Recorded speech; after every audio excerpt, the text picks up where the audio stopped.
Hey team, welcome to Benchmarked, the leadership coaching and mental performance podcast with Coach Mess and Coach LaRock. Thanks for joining us. Now, just a warning before we get started for our listeners, I might start singing tonight. Just a warning. I know, JG, you called me the other day in the middle of a Garth Brooks song, and my wife was just like, oh, thank God he called. But anyways, I am so excited for this guest today. This is awesome. I've known him for now, man, I think at least 15 years. It's crazy when I'm trying to add up and do the math. Yeah, it's crazy. And I've had the privilege to watch him grow into a successful musician, songwriter, performer, and athlete. He's to this day, and I don't know if many people, I don't even know if I want to admit this live in public, the only student who has officially taken me down in a wrestling match, the full takedown. So that story's to come still. Yep. However, if you know him, you would also know he's one of the most genuine, thoughtful, and inspiring people I know. He just recently signed on with Universal Music Group and is continuing to climb the country music charts in leaps and bounds. One of my favorite people on this earth, Josh Ross. Oh, Hey, there we go. Look at that intro. man, I feel ready. buddy, I was just like, I'm ready to go on stage. hey, if you want to sing, you could do that here. This is all it's all open. Cool. So, but man, I know when JG and I talked about doing the podcast, who do we want on, and the type of people we want on. You're the type of people we want to have on this show. Like, it's a great story, and I just, one of the things is you are genuine. I mean it, and it's like I've known you since you were in freshman in high school. Yeah, 2000. And now seeing where you're at now is just so awesome. 2009, I guess, roughly. Is that what it was? Yeah, it's crazy. Oh my God. Yeah, I'm getting old. Yeah. Well, Well, does that make us? I was gonna say, like I got the 3-day leg sore on right now. well, I mean, that's the other thing is you and I have been also training together since you were a freshman in high school. And that to me is one of the fun parts is now when you come home from Nashville and we get to train together, whether we do a lot more lifting now than we used to, or then we do running. We used to do a lot of running too, but now it's more the lifting stuff. But to me, that's our sacred time. I really enjoy those lifting sessions that we get, and it's also our catch-up sessions on where you're at with life Stories. Man, I appreciate you guys having me. JG, I got to tell you a story to start off here, or maybe Josh, maybe you want to tell the story about the first time we interacted in the weight room at school. Yeah. So Mr. Messier, Coach Messier, as I call him, was probably one of the more intimidating coaches, and I think I met Coach Stacy or one of the other coaches before. And at that time I was trying to, get into working out, and I was the cool kid that had the torn off sleeves that like you just walk over and pull them off. And I remember walking in the weight room one day, and Coach Mess came up to me and he goes, "Hey, you might want to put your sleeves back on once your biceps are bigger than your forearms." I came in and it was just like, it was embarrassing. It was a little, but it was good. It was good motivation. That was my first interaction. And then, from then on, it was picking fights and wrestling in the weight room. And I don't think you're really allowed to do much of that. No. I don't know if I've ever told you this story, Josh, and I'm going to do it publicly right now. But when you actually threw me down, I can't remember if you were in grade 11 or grade 12 at the time. Yeah. I tore up my shoulder that day, but I didn't tell anybody because I wanted to suck it up so bad. We used to go like you do like 3 rounds. I always remember it was 3 rounds. Yeah. And he'd always get me down on the ground. He tried to get you down on the ground like a headlock kind of thing. It was like, you can't do that anymore. We used to do the scoop and slam too. Remember the scoop and slam? So that's when we had the carpet floor. We had the carpet floor now. So you've seen a lot of transitions in that. So, and I one of the things though, even though I chirped you in that first interaction, I thought, I like this kid. He's got some confidence. He's got some pizzazz in him. And, you came back, and that's what I liked was you came back and you continued to come back and you grew and you got, older and you got bigger and you got stronger and you got faster. So, I mean, this is like from where I've known you early on to where I see you now, it's so rewarding and refreshing for me because, I saw you as this kid, this young kid, and now you're you're crushing it, and that you're just doing it. And so I wonder if you could take our listeners on the journey of like, you left high school, you're chasing the dream of playing, football at university, even in the pros, and then, Yeah. buddy, I didn't even know you could sing and play the guitar.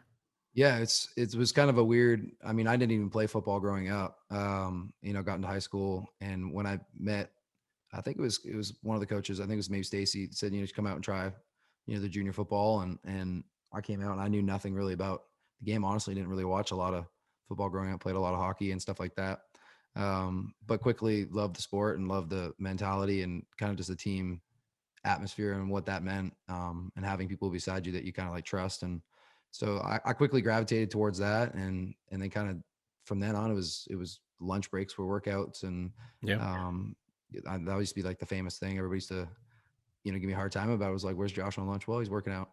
Yeah. And then it got into the getting it full, like, the testing, getting numbers up, and stats and all that. And I eventually decided I was a completely applied student too when I first started. So I didn't really have any dreams of going to play at the time, it was university to play football.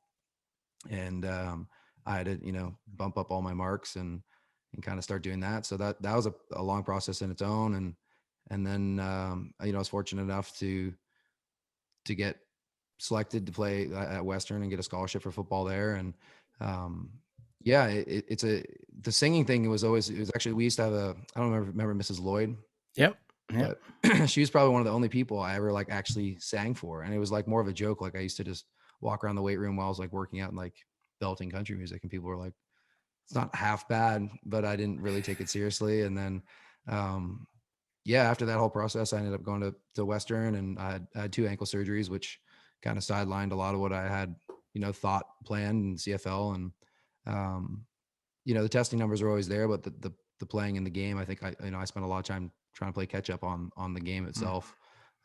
So for me, that was that. And then, yeah, it kind of led near the end of the university. I started just picking up the guitar more and playing around, college or university campuses. And then I entered some of the emerging artist showcases in Ontario, Boots and Arts Festival. I think that was like my first big show, and taught me a lot. Again, I was like behind the curve. It was like, it seems like everything I've tried to select in my life, it's like I find it later than other people. But I think that kind of helps motivate you. And I think there's something to be said. I remember you were somebody that we talked about playing summer football, and you always were very much like, maybe isn't the best idea because, one, you get burnt out, and two, I mean, I lost my love for hockey kind of growing up just because of how much I was playing it. And whether that be the 4 a.m. practices with dad or whatever it was. So I was fortunate. I found football later that kind of drove me to chase that and, go to Western. And then same with music. I found music late, and immediately, started trying to plant roots in different areas and places, and get down to Nashville and figure out what it meant to be a country music artist. And more than that was a songwriter, and how do you say the things you want to say? Man, uh, like, and one of the things that's always impressed me is even when you were 15, 16, I always felt like you had a maturity level of a 20-year-old, and now I feel like you're an old soul. Yeah. How did you fall in love with country music? Because I know, and I've known your parents for as long as I've known Yeah. you. Your dad's a rock and roll guy, isn't he? My dad's like, yeah, Guns N' Roses, Metallica, like that, And and nothing there's wrong with that because we no, I'm like just that saying, too. man, those are our workout, music. But I had a family friend when I was about 4 years old that introduced me to a guy named Steve Earle. He was a country singer in the '80s that did really well. Had a song Copperhead Road. Hmm. And I kind of just fell in love with that at a really young age. And of course, you go through the motions of like what's popular music, and I kind of listen to the rap and pop, and but I always loved country music. And when I was in grade 9 or the ninth grade there, um, there was a guy, I think it was Jared McKinley, I think his name was, Yep. and he was super passionate about country music, and I kind of got back into it then. So always kind of loved it. I just didn't really realize, what I wanted to do with it. And it's crazy. Like if I would have, looked back now, 2009, said, oh no, you're going to be singing for your career. It's like, no, there's no way. But it is crazy. But it's been a very exciting journey, and not dull by any means. So good. When you talked about you listen to all the music, you listen to the rap, you listen to the pop. As a high school student, because there's some high school students that listen to the show. When you talk about fitting in, I guess that's, everyone's kind of listening to what everybody else is listening. I still remember in class, even to this day, where like nobody wants to play their playlist because they're like worried about like you getting judged. it's a reflection of you, right? Your playlist is a reflection of you. Yeah. So for you in high school, what was that like? And like, were you torn, or were you at a point like, hey man, Yeah. I I think am who I am? being honest, I think I always battled with trying to, like, as Coach Mess said, was, feeling like I was, my brother and sister are 10, 12 years older. So I grew up around older people. Even in the ninth grade, I was hanging out with people that were in the 12th grade. And I had a hard time sometimes fitting in with kind of my age group based off of, just life experience, I think was part of it. And music, definitely that too. Like, yeah, you wouldn't play your favorite songs because you don't want to be judged on it, or you just want to, fit in at the party or whatever after a football game or whatever. But it's cool now because I get to kind of say what I want, and this is exactly how I feel about what I say. Y- So it's good. You might be one of the biggest cases of, well, I shouldn't say the biggest cases, but a critical case of what we always say: things happen for you and not to you. Oh yeah. And you think you had speed, you had top end speed that 40-yard dash. You were putting up great number. Your vertical jump to this day is probably one of the best I've ever seen. Yeah. You just a very explosive athlete. Like with those two ankle surgeries, kind of set back your football career, but it accelerated a whole other Yeah. phase of your life. So you could have taken the option to be like, oh, poor me, I'm not going to continue on playing pro football or anything like that. But now what you're doing is just on a scale is just so amazing. Yeah. I find, like, I've always gotten fixated on something, and for a long time there, it was, health and fitness, and I still am trying to make it about that. And that's the We're life balance now. I'm in an industry that is, very health and wellness is, very much off to the side for the most part. And finding that balance now is the key. And I know that, fitness and health and all that really shaped my life and kind of held my life together when other things weren't.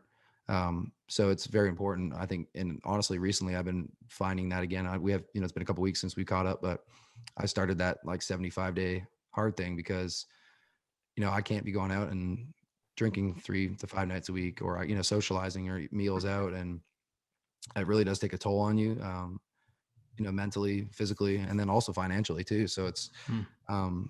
finding that balance now has been honestly the toughest thing for me.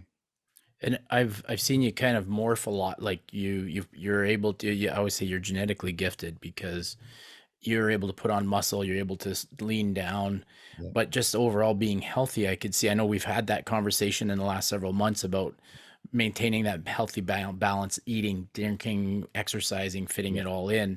So now it's not necessarily about like putting on muscle Yeah. or it's just trying to get out and be active, right? Yeah. I mean, everybody likes the beach muscles, and we all want to look, good on, say, stage or whatever it is. But um, for me, honestly, it's the mental part of it is the biggest thing. And I think I sent you screenshots a couple weeks back of, like, I had that Renfo scale where it, like, does your body fat and your weight. And I'm like, why is my weight gone up and my body fat gone up, but my body water has gone completely down? And it's because I'm not, drinking water, or I'm dehydrated because, I'm having a bottle of wine or something, and not having this, before bed. So it's like I need water. Hmm. So, yeah, it's interesting. So how are you able to, or you're starting to coming back to your habits? Like, you get away from your habits, you're finding better habits, you had to fail to succeed. Like, Yeah. where's all that?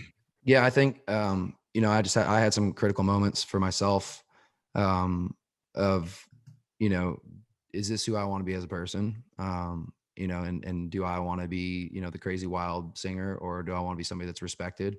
Um, long term too. Like, it's fun and a lot of fun right now, but it's a slippery slope. And I kind of started to realize that, I think, was the biggest thing. And yeah, I'm not one of those. I think everybody is so different, and that's something I've really realized. And what works for, one of my friends, or for one of you guys, good chance it's not fully going to work for me. Parts of it might.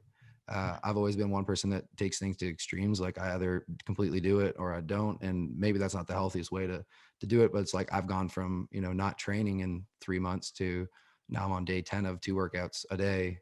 You know, meal prepping, everything. And it's gone from, my body is probably like, what the heck is going on? But just finding that, for me, that's, I guess my balance is just like one or the other. And I know I can't do this forever. I'm not going to do this. Like, I enjoy having a drink with my friends and stuff, but I'm going to have to find that balance somewhere in the middle, I guess. Is that the title of your next song? Find the balance. Yeah. Well, and this, Somewhere in the middle.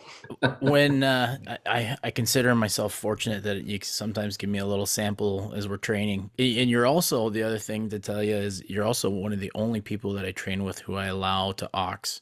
I don't even like let my kids aux most of the time, but They love that. Yeah, they won't like to hear that, but Yeah. you can aux.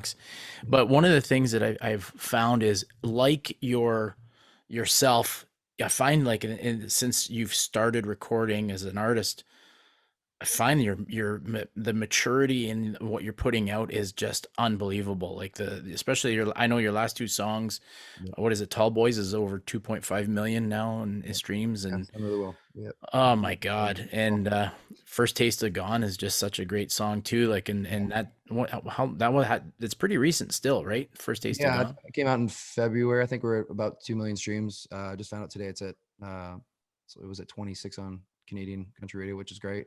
But yeah, I mean, that's just, again, it's like the process of, when you first get in the weight room, it's like, you're not strong, you're not, and I mean, your vocal cords, and it's all a muscle, it's all training. It's met like, learning melodies and learning pitch and all that is very a mental, it's honestly crazy. It's very much like training. And I found in, 4.5, going on 5 years now of singing, every day I get better. And it's that same, like, you go train, like you go do vocal warm-ups, you go perform, and it's a muscle memory thing. And just developing that, the habits when you sing and how you treat yourself really is what it comes down to. So You're a reflection of the 5 people you hang out with the most.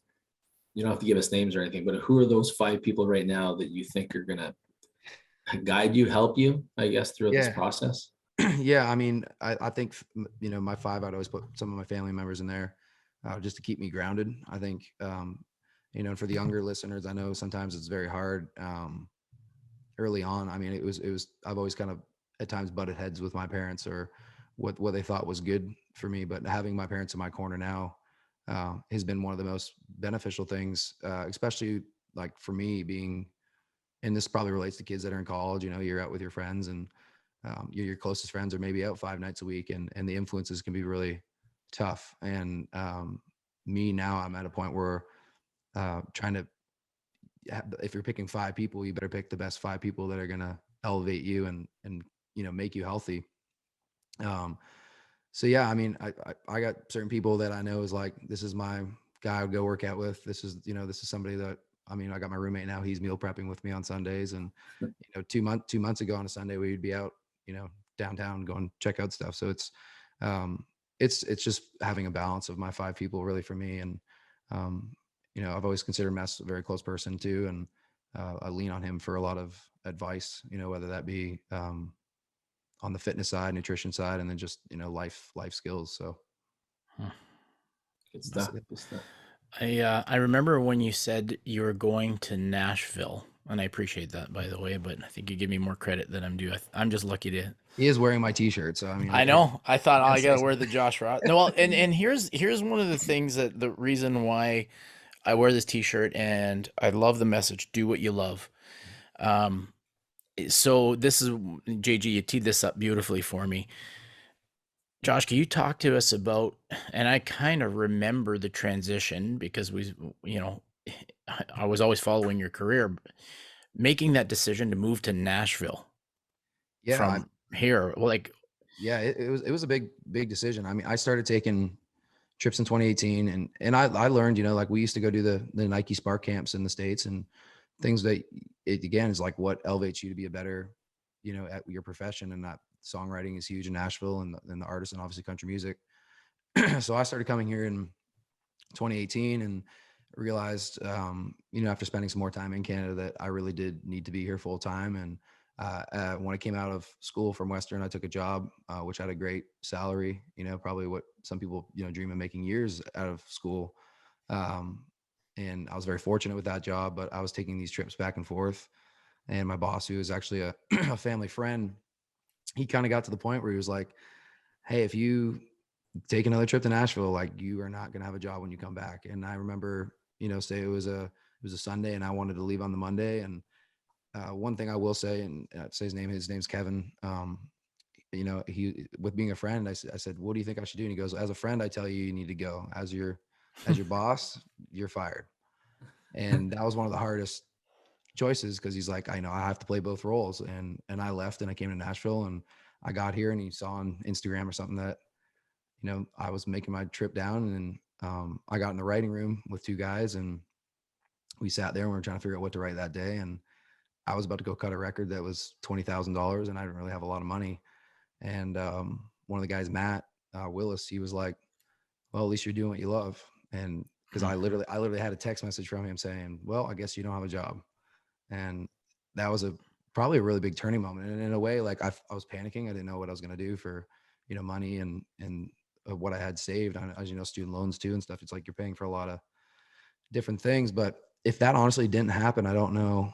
It's like one of those things, again, like meant to be situation where, would it have taken me longer to quit that job, or how would it have done, like, how would that process have happened? But it worked out the way it did. And I came back home, and after that trip, and, lived with my parents for a little bit. And then I moved here, kind of pre-COVID time. Nashville got hit by a tornado shortly after I moved here, and then COVID happened, and I moved back home for a while. So now, since that, I moved back during that whole COVID stuff, and I've been here for about 2 years, and that's been honestly a crazy balance too. Because I mean, there's times where I was coming home and I didn't even understand really what was going on in Canada, and not to say that what we were doing here in Nashville was right or wrong or whatever, but I was used to, I think it was as of April of 2020, like, I mean, I was still going out, no masks, no nothing. And then you go to Canada, it was like complete lockdown, 14-day isolation. We're checking on you. I'd have like the OPP showing up at the house. Like it was crazy. At that time, dating a girl too, and trying to balance a relationship cross border COVID was also very tough. So, man, it's unbelievable. And for us, we talk a lot about the process in our show and to different people, and we apply it to so many different things. And I've thoroughly enjoyed watching your process, because you say, like, I see you, on Instagram, you're writing with different people, you're exposing yourself, you're performing, you're putting yourself out there, you're doing big shows, you're doing local shows, you're doing all kinds of different things. And I think a lot of people see it, like the glitz and the glam and oh, he's got this on. But I don't think a lot of people are able to really look behind the curtain and see the grind and the process and all that effort that you have to do to put into it just to get a couple of streams, right? Like, and so can you talk to us a little bit about that? That's the crazy thing is, like these streams pay. This is a big problem right now we're having in all genres of music. But I mean, a stream on Spotify, you're getting like 0.002 of a cent. So it's like, people think things are going really well. So first of all, for anybody that thinks that, I can tell you right now, all my friends from college are making way more money than I would be, out of the gate. And now finally things are kind of, getting in a better spot for me. But yeah, it's not what it seems. It's a lot of late nights. It's especially like we're talking about the training thing. It's like, well, you're expected to go, right from 11 till 4 every day, more or less. And then go to an event at nighttime, and you're at an event from 9 till 1 in the morning or 9 till midnight, and then at some point you're trying to fit in a workout, and it is a lot. And it is also an art, which I've really realized that the creative space is a very sensitive space. We are very much judged on how we feel, and when I release something, it's hopefully something that comes from my heart, it comes from a real place, and people are going to judge that. And I've had to learn, especially, even with the most recent song, which is, but was probably one of the more difficult songs for me to write. It's a song that I get to hear every day, and it's doing the best I ever have. But I've had to understand that people are going to judge that song, or they're going to judge, my emotions basically. So yeah, it all ties into, it's crazy. I mean, I'm super lucky, and I'm excited kind of with everything that's going on now. But yeah, it's an interesting, people look on Instagram, and I used to I remember seeing this quote once, and I've always wanted to like try to find it, but it was something like, you see all these couples that post photos or kids that post photos, and everybody looks happy, and it's like for every one photo you post on Instagram, there's like 1,000 photos that are like not happy. But like, why don't we, but why don't we share those 1,000 photos? So I always found that interesting because there's definitely a lot of lows. You get a lot of no's, I think, but when you get that one yes, it's pretty damn cool feeling. So yeah. So it just kind of keeps you going. Once you get that one yes, it's like, well, all the no's were, I guess, worth it. So the add to that, and we're broken records right now in saying this, but you're remembered for your successes, not your failures. So like Kobe Bryant has the most missed shots in NBA history. Yeah. Pete Rose for baseball has the most outs. Cy Young, has the most losses. Like, there's so many things, but people remember you for your successes, not your failures. Yeah. People will. You'll remember all your failures, but it's just that one success, or if you're in sales, you're going to be told no 1,000 times, and that one sale you make could be the game changer. Yeah. So I can just imagine that must be what you live pretty much every day, I'm assuming. Yeah.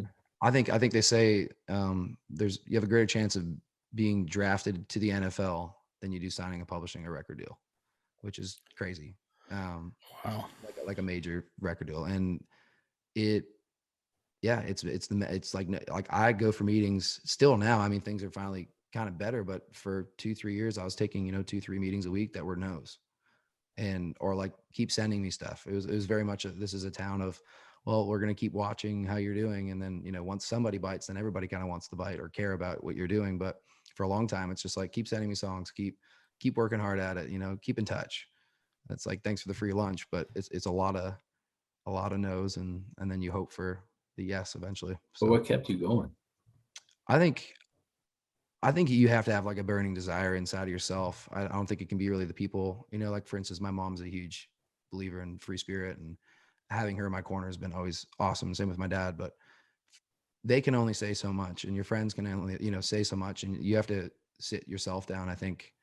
And I haven't been able to do it with a lot of things in life. I don't think, like, to just have conversation with myself, but music was one of those things where I like honestly felt in myself that this, like, I have something to say, and I want to show people who I am as a person, and hopefully impact people in a way, whether it be, thousands of people at a show or an after party at my apartment. It's like, music touches people. It's just like sports, it's like, there's a reason why people love it so much, and it's because it's an outlet. And yeah, for me, that's what it is. It's the people. It helps myself. It's my, like going to the gym or like throwing a ball around. It's my therapy. So And you are having an impact. And I one of the things that, and I guess, I don't know, I'm biased because I've always loved country music, and I love the rock and roll. So maybe that's why your dad and I get along so well too. But I find country music is that you're telling. I've listened to a lot of interviews with country artists, and they say, I'm just telling a story. Where I find with people fall in love with the lyrics, they fall in love with the song, they fall in love with what you're saying. You're telling them a story. It's a peek into your life, but it resonates with people. And I've seen people comment on your Instagram like, "Hey, I love this song. It's helping me get through this tough time." Yeah. Whatever it is, I know, like, if you were a song, I love it because it just reminds me so much of my, just falling in love, and just, man, it speaks to me, and I play it on repeat sometimes, and I know it bugs you because it's on my workout playlist. No, because it's great. Yeah. But that's the rewarding stuff. It's like when you get a message from somebody, and like even today I got one. Fortunate, actually, the song got added on all the KX stations, which is really cool. So they'll be playing in my hometown, or our hometown now. Fantastic. But it's, you get a message from somebody. It's like, the song helped me with this, and for me, that's like the super cool thing. And whether it be an emotional song like the most recent one, or like the party fun, boat songs of the summer, like it is cool to see how it impacts people, and kind of just, yeah, it's very rewarding when you start becoming recognized for things, for sure. So you've mentioned your mom and your dad, and how important is family in this? Because I know your mom, she loves you. You're her baby. Yeah, so to see you chasing this, like, it must have been tough for them. And I know you're home a lot and stuff like that, but I'm sure it has to be a challenge. But like, what's the role of your family in all of this? Yeah, I mean, I can never imagine, I think of my parents as like, okay, I'm going to go to Western, get a degree, you know, whether I had scholarship help or not, it still costed a lot of money. And to go, okay, well, now I'm going to go be a country music singer. One, I have no musicians in my family at all. So they're probably like, what the heck does this mean? My mom, again, big free spirit. She's just like, you know, go chase your dreams. My dad is more, you know, he goes to work every day. He's probably up at 5. He's at work for 6. He gets home at 3 or 4. And you know, he's done that basically his whole life, if not longer hours. And I have the utmost respect for my dad in that sense. But I know it would have been difficult for somebody like him, where it's like, well, my son's gone and got this degree and he's now going and chasing this random, you know, not random, but it is a very random career. And I think it took a while for it to click. And again, it's like, not saying my dad didn't believe me, because I think he, you know, he always has. And from the moment, you know, I was younger in sports or whatever, but it's one of those things where somebody comes into the office at work and goes, I heard your son's song on the radio. And then for him now, it's like, oh crap, this is actually happening. You know, like it's like one of those, it takes a minute for everybody to kind of catch on, where, yeah. So for my parents, it's definitely been an adventure. And I think my biggest, you know, dream is having my own family someday. And hopefully, you know, the music career keeps going well. And, you know, I can have my family side stage or on the road, or can get to see stuff. Cause I think that's a very important thing. And have still how to like have that balance, because I think that's something I'm already starting to run into, and I'm going to have to figure out, is I'm not going to be around a lot. And what that means is, you know, I'm only home on some weekends, or I'm only home, you know, 6 days a month. Like, what does that mean if I'm going to have a family? So From a parent's perspective, like we're talking back to your dad and mom. I'm trying to think from a father's perspective, or any even mother. Like, I'm sure that all they want is the best thing for you. And I'm yeah. trying to think my perception of same thing with my dad and pursuing anything, where they just want you to be safe. They want you to be comfortable. They, you know, so some things, when things are outside the box, which obviously what you're doing is outside the box, is scary for everyone. Yeah. And especially probably for a loved one, was just like, we just want them to be happy. We just want to make sure that, you know, and that 9 to 5 is comfortable, right? Yeah. That 9 to 5 job for everyone is comfortable. Anything outside of that is like, yeah. So like it's, you know, me being a father right now and kind of seeing that, and that's all you want for your kids, is comfort and safety, I guess. At the same time, now you're in a different country, you're in a cutthroat, maybe business. So I could see how it'd be super scary. Yeah. I mean, it's definitely very, you know, cutthroat at times. And being in a different country during, you know, that whole pandemic thing, I think I was one of the first people to get COVID. And like, I almost couldn't come home for Christmas of, I guess it was Christmas 2020. Cause I had it, like, and it was like unheard of. Everybody thought I was going to, like, you know, not be You around, or like, what's going to you happen. FaceTimed me, and I think you were like laying on the couch or something like that. And I was like, what's And going on, man? it was tough, like, for a couple of days, but I remember being like, Mom, Dad, like, I'm fine. You know, like, all my friends, like, everybody got it at the same time. It was crazy. But my parents are, I can only imagine. You know, I look forward to being a parent someday, and I guess I can't really say no if my kid goes, hey, I want to go do this. Yeah. I'm kind of like, you know, But you know what? You're the type of person that I believe when you say you're going to go to Nashville, I say, oh, you're not just going, you're going to be successful. That's the way I've always known you. So it's almost like, I don't say failure is not an option for you, but I think you've always acted like you are going to achieve what you set out to achieve. Yeah. Which a lot of people, I never thought you were coming. There was a turning point. I know, I can't remember. We'd worked out, maybe had breakfast here or something like that, and you left, and I looked at the girls and Lisa, and I said, he's never coming back. Like, he's in. Yeah. Well, we're gonna see him. He's coming back, but he's in Nashville now. So to me, it was a proud moment. It's sad, but I'm happy for you, and we're thrilled and elated, because to see young people doing that and taking that leap, because it's easy to not do that. It's easy to have the comfortable job like you had and not pursue your dream. And that's what we're trying to encourage people, is like, be comfortable being uncomfortable.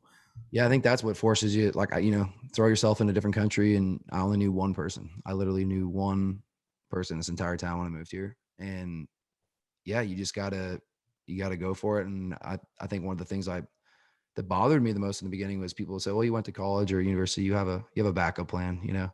And it's like, well, yeah, I mean, technically I guess I do, but I never thought of it that way. And I still don't to this day. I know I can go do other things and, probably excel at something else if I want to put my mind to it. But I, I found that thing. And I think once you find that thing in life, and that can be, if a 9 to 5 is your thing or sales is your thing, like that's your thing. And you go be passionate about it and you go be the best version of yourself doing that. But it sounds to me like you've burnt the boats. So you ever heard that story about burning the boats? No. Oh man, I'm not gonna give it justice, but basically, the Aztecs were basically they were it basically, right? They're amazing warriors and they're amazing, and the Spanish were gonna go over and kind of take over. Right. So they go over, and the captain says, "Okay, we're gonna go over." They go to the island. So we're going to take their gold. We're going to take everything. We're going to take over. Like the Aztecs were, like I said, they were it. So as soon as they get to the island, the captain burns all of their boats, and all the soldiers like, "What are you doing?" He goes, "There's only one way we're going back, is we're going back with their boats and their gold. That's the only way. There's no turning back." That's cool. Yeah. Right. So basically, when I'm hearing some of your stuff, like you literally burnt the boats. Like this is, when you left the Mess's basement there in the dungeon, you left there basically kind of burning the boats where. I'm gonna do this. Like there's no other way. Like people are telling you got you have a college degree, university degree, you got backup. But when I just saw in your face and your eyes, like that's not even an option anymore. No. And I think you just got to have, once you find that thing, and that's what really changes it. And that's what like I'll completely admit I'm more, I guess, afraid. Like my biggest fear of I guess it's failure is, it's the like letting the people down that it also, like, for instance, like the song that's been doing well and on radio and stuff like that. I've had more satisfaction in the people that have been reaching out to me since 2018, 2019, being like, "We're so proud of you. Like we always knew." Like, and for me, those are the people all along that I've been like, I cannot let these people down. Because I just, like, I've always just felt like it's not even like, it is myself too, but I definitely have always had this, like, I cannot, these people are invested, and like, you know, and another thing, it's like when you start paying other people and people, you're paying other people's bills, like you're paying other players, and it's like, if I don't have money coming in, I'm not paying their bills, and they're not eating, they're not feeding their families. And it's one of those situations where it's like, yeah, you don't really have another option. Like you gotta, or you gotta go. Like I built furniture when I first came here because I didn't have enough money to pay studio fees, and I would, you know, off air, but I would sell furniture on Facebook that I hadn't even built yet, so I could make extra cash while I was here, like stuff like that. And you just kind of figure it out along the way. And yeah, it's interesting. Man, like it to be, and again, you're still young, you're still kind of in the beginning phases of this, right? Like is there, how does, walk us through, I'm screwing up here, but walk us through how this relationship with Universal has come through. And because I think this is a big leap for you, is it not? Yeah. I mean, it's the biggest probably decision I've, made in my life, really. I would say in one way, other than maybe moving here or something like that. But it was a situation. I mean, I had turned down 2 or 3 other opportunities along the way, and, to play back to my parents, they're probably like, when's he going to accept? And like, basically it's like an offer, and Universal and I started talking about 3 months ago. I had met one of my managers in 2019 at the Alberta Country Music Awards. He was actually Morgan Wallen's manager at the time. And he just said, get your butt down there and start working. And we've always just kind of kept in touch. And it was really weird. There's one day I get a text message on my phone, and we were like, still talking, sharing songs and stuff. But it was a photo of him taking a photo of a Zoom that he was on with like 8 people, and it was like Universal. And he's like, "We're talking about you." And I was like, "That's really cool." And that kind of sparked it. And then, it took 3-4 months to kind of figure out, a lot of deal points. And I think these deals are like 100 and something pages. It's crazy the amount of, language it's in something. And a lot of learning for me. It's like, now you need a business manager, you have a label, you have management, you have, a lawyer, you have all this stuff, and things that I'm still learning every day. I'm like, what, some things I'm like, what the heck does that mean? And I'm, reaching out to people and figuring it out. But yeah, it was one of those things where it took time, and it felt like a great fit. I've been very adamant on chasing a international, worldwide kind of approach to country music, and not that Canada's, there are certain artists that only play in Canada, which I think is great. Same as Texas. Texas does the same thing. But I wanted to travel the world and see the world. And I very much wanted, whenever I signed something, for it to be structured that that's the approach, that we try to make it work on both sides of the border. So I'm fortunate that a big part of it's funded through Universal Canada. And then also my management and their joint venture is out of Nashville in the States and LA too, which is great. So Love it. Love it. Now, just so you know, my offer still stands. I'd love to drive the bus, the tour bus. Okay. this has been the joke since day one. So, yeah, I mean, my dad, I'll be surprised if my dad listens to this. So I think about all these things. Like, I really honestly do. And Mess has always joked about the bus, which, I'd rather him come on the bus and just be like a trainer. But my dad's also always joked about, I want to drive the bus, but my ultimate goal, and he won't hear this, and hopefully someday I can play it for him. He's just not technology inclined. Like I'd have to send him this link and be like you got to turn your speakers on, and like oh my God. But I want him someday to just like show up, and so he thinks he's driving the bus, and then the bus driver's gonna be there and be like, you're just gonna come sit and just be a dad and be a proud dad and enjoy it, right? That's my goal. So. And and I imagine, like you said it earlier, like JG and I talk about our own kids, like how much we get just such a thrill of watching our kids doing what they're doing and doing what they're passionate about. It's special. It's actually pretty cool. So, it's one of these things that watching somebody grow, and this is what it is. Like we call it watering the bamboo, right? And we've said this in a lot of shows before. Like it takes like 4 years to see bamboo even come out of the water, and then it grows exponentially. So I always think of you, like there's a lot of things, analogies I'm thinking, I think that's you. You've put that time in. That's right? Cool. I mean, it's been about 4.5 years. So it's Yep. definitely a little water every day, and hopefully it spurts and keeps going, and that's the dream. So exponentially. I just want to say, you said that word, and I just like, man, it's an awesome word. Exponentially. Is that the word of the day for the show? Is exponentially? Yeah, I think so. Yeah, well, it does, right? Like bite. You know this too, JG, don't you? Like it doesn't grow like a foot a day after that or something like that. Like crazy. And we talk about it with young athletes. Like sometimes it's just you got to stay patient and you got to continue to fertilize it and keep going. And you're doing that with your music career, which is really cool.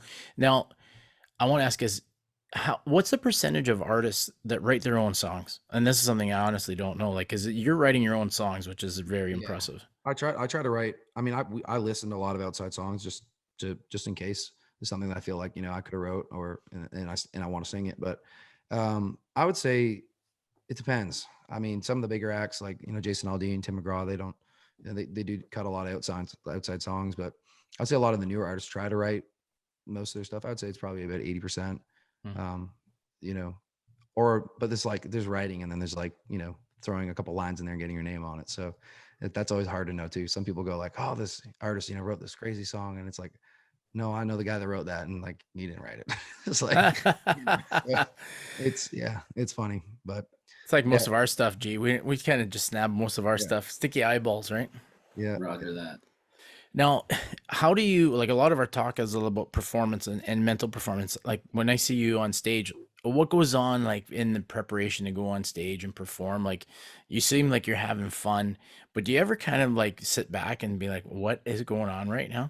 Yeah. I mean, I'll always remember like that 2017 Boots of Hearts. It was very similar to playing my first football game and like starting. And I remember distinctly throwing up before I played the game.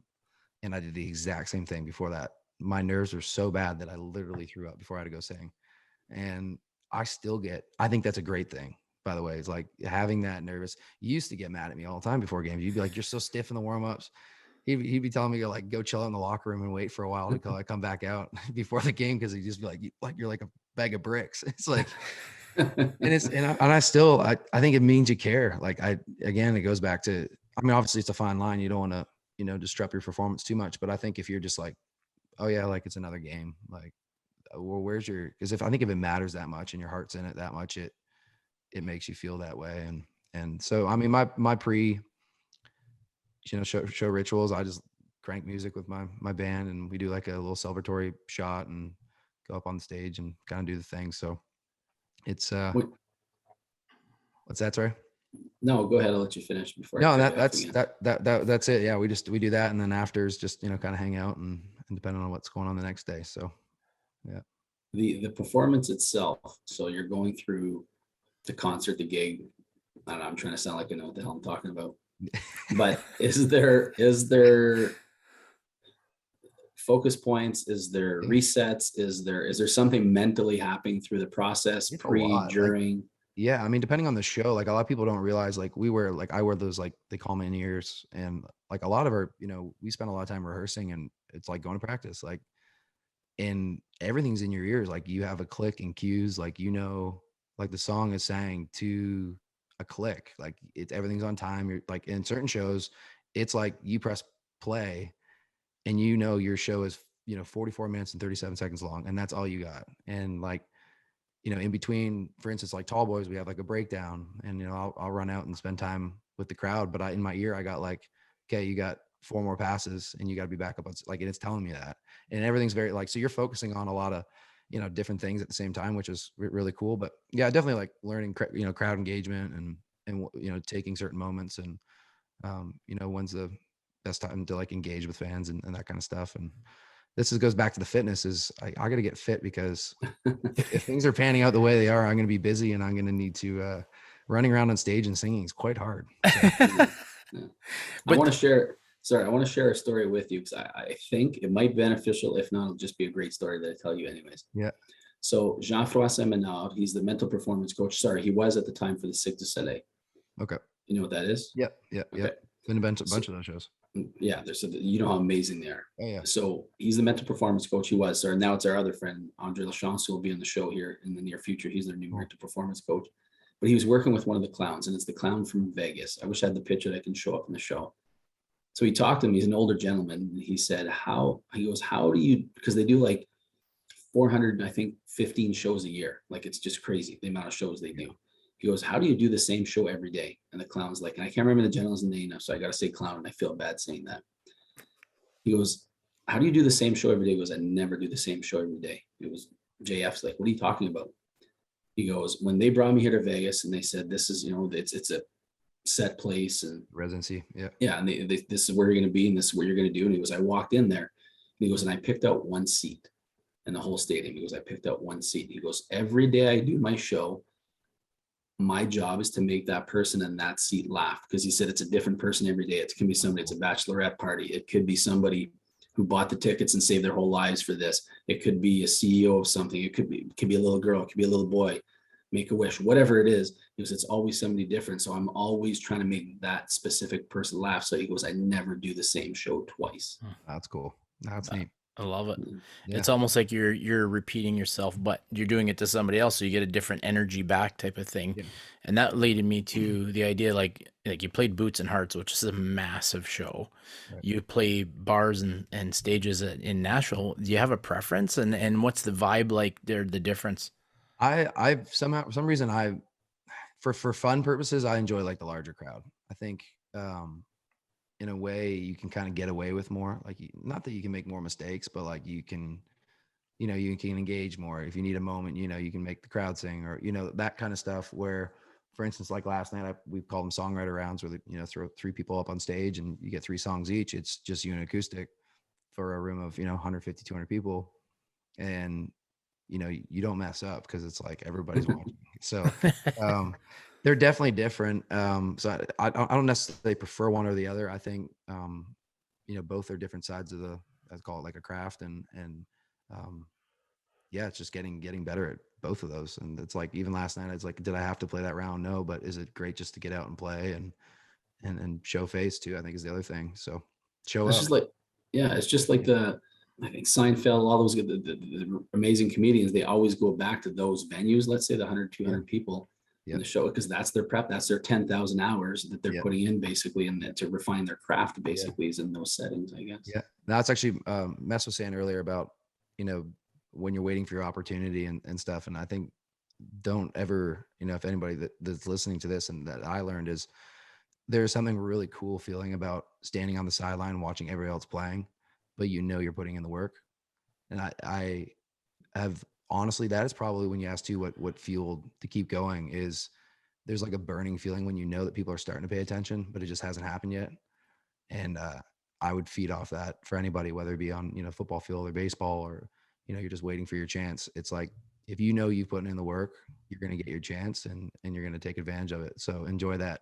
Honestly, enjoy the moment where you're not doing anything yet. So Yeah, because then you get on, you just get on that grind yeah, even more. yeah. Then the So pressure. somebody had explained it to me with podcasting too. It's probably very similar. It's producing, and you're putting yourself out there to try to get more streams and downloads. But they say it's like a hockey stick, right? Like a horizontal hockey stick where you're just going and going and going, and it's just kind of like a flat line, and then all of a sudden something clicks and it swoops up, right? So, and that's what they say, consistency.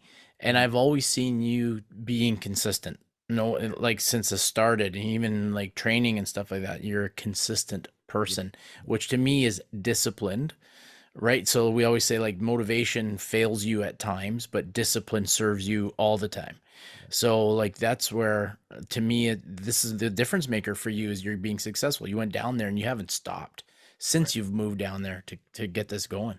Yeah. And it's not always going to be that. And it's not always going to be easy, and life things get in the way too. And a lot of horrible things happen to people, and I get that. But to use that as a crutch sometimes, I think is sometimes, a thing that people do. And I mean, like, I've been through different relationships, and I've, to anybody here, it's like, I've been through some of the toughest probably in regards to that. And at times, you want to pack things in, but if that's going to be your excuse for why, you're going to go back to Canada is, because somebody, broke your heart, or, I lost a grandparent, but you gotta, like, what would they want for you? Like my grandparents or my, whoever it be. So I think not, using those things in ways that are positive, and being determined, like you said, and yeah, that's the key, I think. So Those all sound like really good country songs right there. GG just wants a mention in a song. I got a Oh, dog, buddy. and my heart got broke. And Well, you do have a dog. Where's the I have a pickup dog. truck? Pax, I've had my heart Pax is a broken. good little dog. He's in the bed. I put him in there because he thought he'd be walking around making noise everywhere. So, Yeah. So, and the other, I was thinking of you today, Josh. This is so embarrassing because I know you're a truck guy, and I washed my truck today because I said I cannot face Josh on screen knowing that my truck is dirty, Oh because my God. I know. my truck's 20 years older and still cleaner. Yeah, like JG, his truck is the cleanest truck. It's all, and so he's always giving me ideas. I'll use this product. It'll do this. I just cleaned it the other day, and that was like the first time. I'll tell you, I've hit like a reset. I think every once in a while you need to sit down and just like click a button for yourself. And my honestly first thing I did before even cleaning the place was like, I spent a lot of time in my truck. It needs to be clean, and it was gross. And I think, again, it's like, that's the stuff around you. So like, if you're living in a mess, it's probably going to reflect your life. Yeah. And that's kind of, lately I've had to turn a new leaf on a lot of different things. And cleaning my truck was one of them, I guess. So You're a product of your environment, man. That's you're it. a product of your environment. Totally, Yeah. totally. Do you make your bed every morning? Because that's always a big. Oh boy. I will never, like, I mean, good for, like, but you both probably do, and I love that for both. Oh man. But I do not make my bed, and I never probably will. Hopefully I marry somebody will for me. JG, he probably doesn't even know what shams are. No, but I learned. I don't even know what a sham. No. Yeah. Okay. We'll just give gotta you do a video pass. cover. I We'll didn't give even you a have a pass on this one, buddy. But you're gonna get a message later on about making your bed. Today at practice, I used your line mess today. You didn't say it in the post game speech yesterday. What are we day today? Anyways, on the weekend you didn't use it. I used it today at practice. One of the kids didn't have his belt on properly, and I looked and I was like, "You look like an unmade bed." and the other kid's like, "Yeah, he does." I guess it's a reflection, because I mean, I definitely, we'll be sharing. I'm surprised, and it's funny. I've known you so long, and I've never shared this habit with you. No, I just got a duvet cover. I had like the duvet, but no cover on it. Oh boy, we have to talk, man. Yeah, we have to talk. We'll come down to Nashville. And girls are probably like, "What the heck's wrong with this guy?" But yeah. So okay, so this is and JG, this is a road trip for man. We gotta do, but benchmarked life from Nashville. Oh yeah, my God, sick. It could be trouble. So speaking of trouble, not that you're trouble, but this leads me to my next question for you: is if you could go back and like talk to 18-year-old Josh or 20-year-old Josh, what would you say? What would be the advice you would give him? Oh man. Take it. Actually, you know what I do now, which I probably shouldn't do it. I've kind of gone back and forth. I was very old soul when I was younger.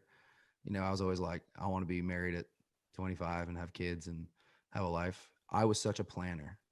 And I think having a plan, I think having a goal is great, but enjoy each day and don't stress so much about where you're supposed to be and kind of like focus on the day to day. Cause I think I spent a lot of time and honestly probably made me suffer at times, in a career or school or whatever it had been.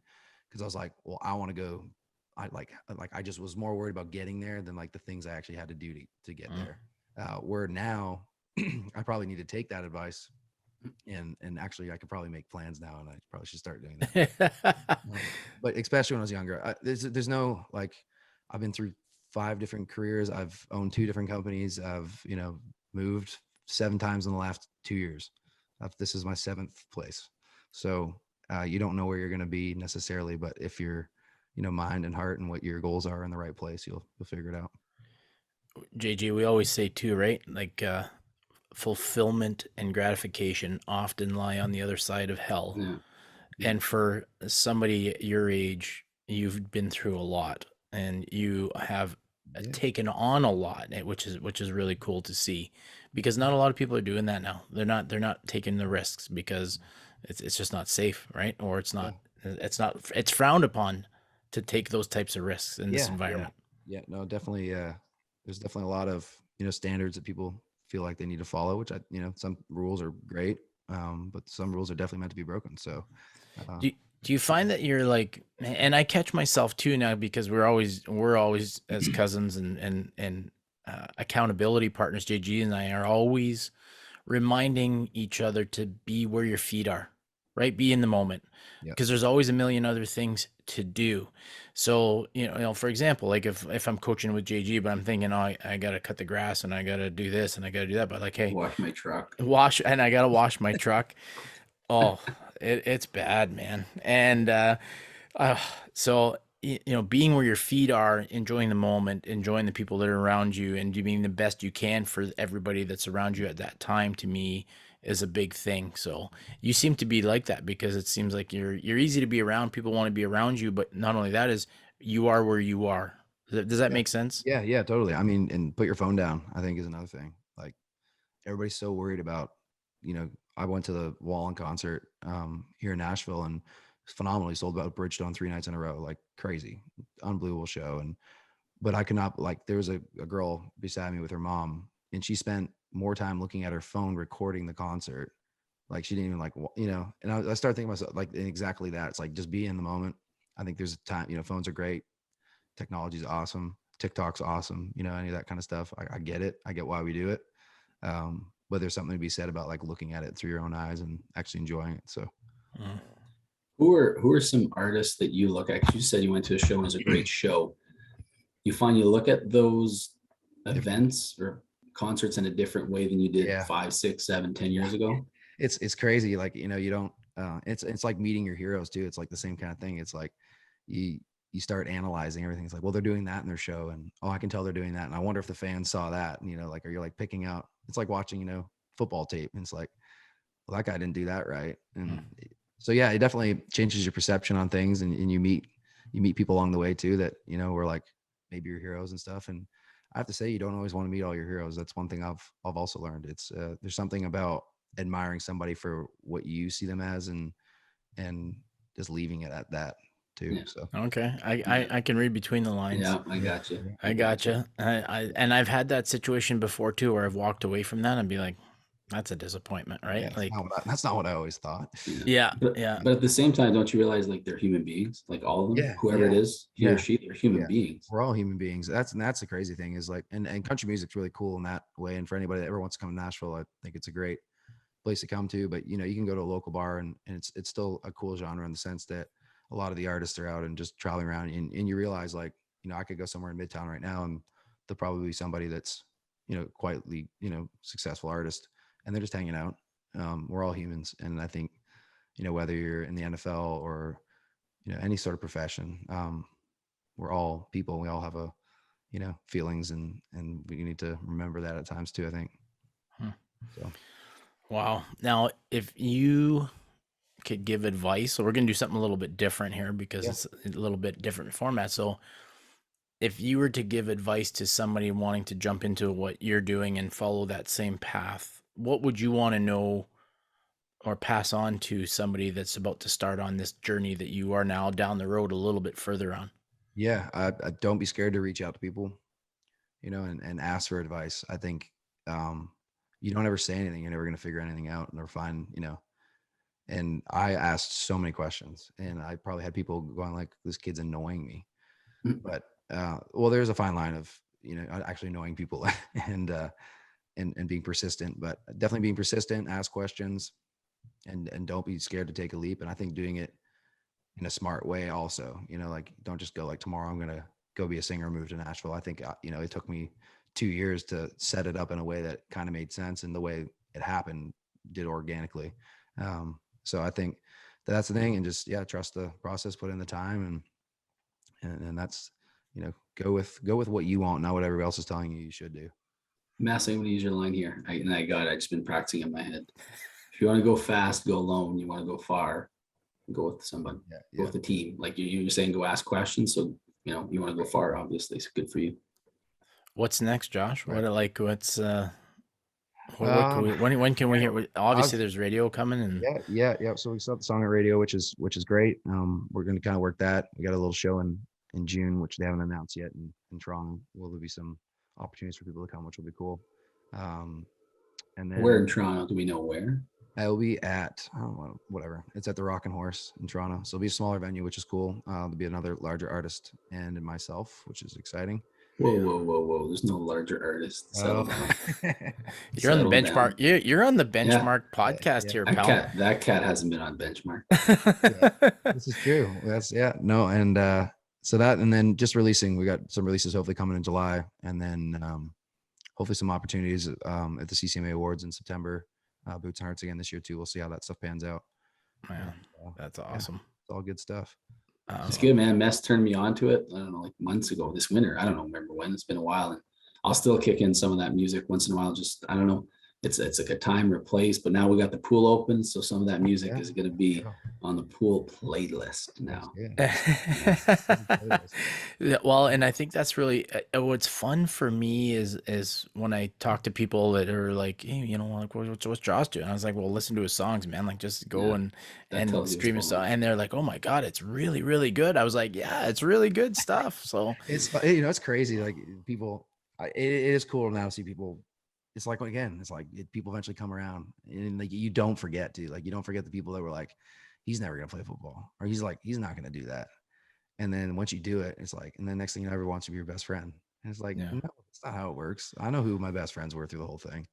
Oh yeah, you're super. Yeah, all the people are coming out of the woodwork, right? Yeah, it's interesting. So well, and that's what I heard. I read that line. I was listening to a podcast, and it was a guy, Andy Frisella, and he said, when you become successful, people think you change, but that's not what it is. You don't change. It's the people around you that change, which I was like, wow, that makes a lot of sense, right? Because now they're looking at you through different lenses, judging you a lot more. Yeah. So I can understand that. Yeah, I've heard that. That's a cool saying. And then what was the other one? Somebody said the other day, like, to do with famous people and stuff. And they say fame changes people. And I've never fully agreed on that. And some of the other days they said it doesn't change people, it just magnifies actually who they are. Yeah. Okay. And I thought that is the coolest thing, because it's so true. It's like, if you've always, maybe not been the nicest person, but now you have a, opportunity to do it at a greater scale, you're going to do that. And like those kinds of things. So, yeah, it's cool. Wow. I'm thinking back, sorry, Mark, when I'm thinking back some of your music, and now that I'm getting to know you a little bit more, when I'm listening to an artist, because I'm a professional singer, evaluator or something, but analyst. But there you go. See, I know there's a word somewhere was going to kick in for me. But like, Tall Boys, like, when I'm listening to it, I can see what you're saying. You live that stuff. Like, I get it. But now that I'm getting to know you more, when you're singing the songs, because at some point, like, because I didn't really know you, like, did he really go through that? Is that something how he really felt? Because that's the connection that you get with an artist at some point. Like, and now as you're aging, let's just say Yep, aging, yep. and I'm hearing the stuff you went through and you got your ass kicked several times in life.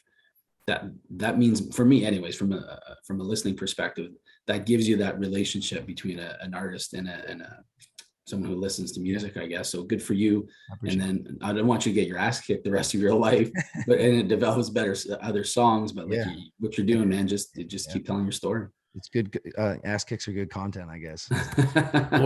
Now I want to know, like, I know the answer to the question, but I want our listeners to hear this. But where do you get your resiliency from? Because you've been through a lot, and the ever since I've known you, you've done different. Like, you were in motocross, like you rode bikes, like I know that was a huge part of your life. Do you think that competition and that drive, and I know you've told me that you're trying to find a way to replace that adrenaline. Yeah. That's Like, been the hardest thing. Yeah. Which is cool because music in a weird way kind of is. I mean, there's nothing like flying through the air. That's a whole other feeling, but I'll be okay. Don't worry. you've had a couple of crashes, buddy. That Yeah. No, I think the resilience is just, again, it's like I've just always been more worried about. I want to always make everybody, like, just make people proud, myself proud, just I just didn't have another, like, I don't want to do anything else with my life. I really don't. Like, that's the biggest thing. Like another no is okay. And the next sad song that comes out is hopefully going to come from one that, I don't want to say it now, but if it's a girl that breaks my heart or something that happens, it's like, it fueled for what my next thing is. And that's kind of it at this point. it happened for you, not to you. Yeah. Wow. I mean, I love this stuff. This is different. This is a very different type of. I'll say you guys are used to, like, sports and coaches, which is great. I mean, that's my if it wasn't for sports, honestly, it taught me a lot. Like, I mean, the drive and the work ethic and getting up and showing up and just being there. You know what? One of the things, and I got to tell this story because it's safe to say that this person does not listen to this podcast. Josh, one of the things that I'll never forget, moments I'll never forget with you, is you came back to help us coach, and you're gonna know where I'm going with this. And there was a conflict about a player, and you stood up to an older person who was dead wrong, had a terrible perspective on developing a young person and doing what's right for that person for the wrong reason. And I'll never forget when you stood up to that guy and you just said, no, this isn't going to happen. And it was just so, I was like, well, yeah, I love this guy because you just stood your ground. Confidently, somewhat respectfully. It was great, but he needed to hear that. And I was like, you know what, this is the type of, you're in my five, like that to me is the type of people I want to be around with. And it's kind of cool. No, I always remember, I'm trying to remember what exactly, I think he was just trying to put a kid in a position that was like, and he was a younger kid too. Like, yeah. You don't wanted to move him up to win a game, and it wasn't right. It was just wrong. But no, there's a time and place. Don't be ever scared to, speak up. Because again, it's like, you don't say anything, nothing's going to happen, but also pick your battles when you do. Up. There's been times I've spoken up and it was not in the right. And I've either paid for it or, so we learned that. Mess also let me, school was a little, I guess it's different then, but like, I used to, like, I don't even know if I'm allowed to say this, but whatever. I'm gonna say it. Say it. I was in the ninth grade, and he was like, "You want to go pick a fight with that 12th grader? Then you go fight him. You don't do it here. You don't do it in front of my eyes. If it happens, it happens. But if that's what you feel like you need," and I went and I said something, and did I not get my ass kicked? So bad. Tough love, buddy. It was a tough life lesson. But I think those are like, not saying that the school system's not right or things aren't right or whatever, like, but there is something about standing up for yourself. And I was always the one that, like, I found, like, I would stand up for the kids that got bullied because I thought it was horrible, because I was also bullied when I was a kid. But like, now it's like, you can't even say anything to anybody. And I don't know. It's like counting score. Like, I went to my nephew's soccer game and they stopped counting score once the team's up by 7. And it's just like, but it's okay to lose. Like, these are the things that I'm just, I get it. And I get that it's important for everybody to feel like everybody gets a trophy, which is cool, I guess, but yeah, I can tell you believe that. Yeah. Just- Well, I mean, look at the like you just finished saying like you got 100 no's. So yeah. when this kid shows up in this situation where he's gonna get no, that's the one thing is that we're finding people like, what do you mean I'm not the star? Like What do you I mean I'm can, not number one? yeah, like I can fail and I still get a trophy. Like, I mean, I'm not saying you're failing, but it's like there is like, where's the drive in that? Like, I want that trophy. Like, how, how does that happen? Because to Want to me, earn it, right? yeah, that's the thing. So it's an interesting subject, and I try not to get into politics too much. I was gonna say Especially we could go on for hours and hours on those philosophy things about what we should be doing in youth sports and stuff. But and you were always a good teammate. And I thought that was another thing I wanted to mention was I know why you're successful now in a band because it's like being a member of a team and you care about what they're like. You said it like you're worried about how Right. this person's going to put bread on their table and feed their families. So that makes you want to work harder, which is we say service over status, right? So you're doing it, and yes for yourself, but anyways, that's one of the things I wanted to commend you for. No, I appreciate that. No, it's been it's good. It's good to catch up and get to just talk about. It's crazy how the years have gone by, too. Yeah, I Like, know. So I know. So Listen, you guys sound like you're 75 years old. I know. You sound like the umpires we had on. Oh, I know. Oh my God. So Yeah. anyways, Josh, we're gonna let you go because I know you got some pressing things to do, but we were excited to have you on our show and we're proud of you. Like we're proud of you. Like I know as wherever I'm probably like I'm putting your name out there as many times as I can for people because I want them to hear your music because I think it's really good. Great. And we try to promote you as much as we can, but it's not just because of the music that's good, but you're good. You're the type of people that we want to be around with and associated with as well. So Appreciate that. and looking forward to our next training session as well. I know I can't wait to come back home there, hopefully in a couple months, and I get my butt kicked every time I get home. Puts me through Got to make it count, right? While we're there. That's it. Gee, anything else? When are we going to Nashville? Oh, yeah, this is something that's Hot now. It's getting hot. Yeah. Like 90 degrees almost every day now. Whoa, you sound American when you talk about Oh yeah, it's like 35 Celsius. Until I haven't been home. I've been threatening to come. I gotta get down. Gee, we gotta go. Yeah, we gotta go. Yeah. All right. Well, that sounds like fun. We'll sort that one out, and hopefully we'll do a show while we're down there. All righty. Well, that does it for this episode of Benchmarked. Thanks for listening. Until next time. Keep crushing it. Amazing. the end.